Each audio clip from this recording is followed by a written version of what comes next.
आणि जालन्यामधील 12 लाडक्या बहिणींनी मुख्यमंत्री माझी लाडकी बहीण योजनेचा लाभ न घेण्याचं ठरवलेलं आहे। या संदर्भातला लोकशाही मराठीचा हा रिपोर्ट आहे, पाहूयात।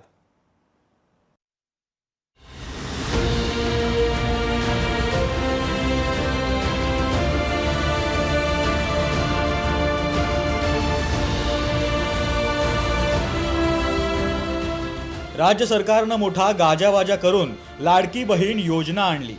या योजनेच्या बळावर महायुती सरकार पुन्हा सत्तेतही आली। लाडक्या बहिणींनी महायुती सरकारला भरघोस मतदान केलं, मात्र निवडणूक होताच या योजनेच्या नियमात बदल करण्याचे संकेत सरकारनं दिलेत। त्यामुळे या योजनेत पात्र ठरण्यासाठी लाडक्या बहिणींना काही निकष पूर्ण करावे लागणार आहेत। त्यात ज्यांच्या कुटुंबाचं उत्पन्न 2.5 लाखांपेक्षा जास्त आहे त्या लाडक्या बहिणी या योजनेस अपात्र ठरणार आहेत। तर जालन्यातील काही लाडक्या बहिणींनी स्वतःहून या योजनेचा त्याग करण्याचं ठरवल्याचं समोर आलंय।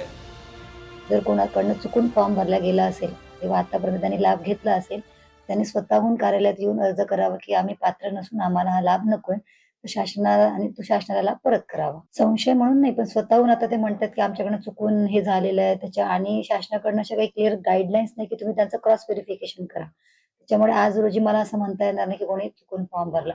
ज्यांच्याकडनं चुका झालेल्या ते लोक येऊ लागलेत समोर की आमच्याकडनं चुकून फॉर्म भरला गेलाय आणि आम्हाला हा योजनेचा लाभ नको। जालना जिल्ह्यातील 12 महिलांनी या योजनेच्या लाभास नकार दिलाय। तसे अर्ज महिला व बाल विकास विभागाला प्राप्त झालेत। त्यामुळे अपात्र असलेल्या महिलांनी स्वतःहून योजनेचा त्याग करावा असं आवाहन महिला व बाल कल्याण विभागाकडून करण्यात येत आहे। राज्यात ठिकठिकाणी काही महिला स्वतःहून या लाडकी बहीण योजनेचा लाभ नको असं नकार देत आहेत। त्याच पार्श्वभूमीवर जालन्यात 12 महिलांना देखील हा लाभ आम्हाला नको असा नकार जिल्हा महिला बाल कल्याण अधिकाऱ्याकडे दिला आहे। सुधाकर जाधव, लोकशाही मराठी, जालना। लोकशाही मराठी, ऐका, पहा, जागरूक रहा।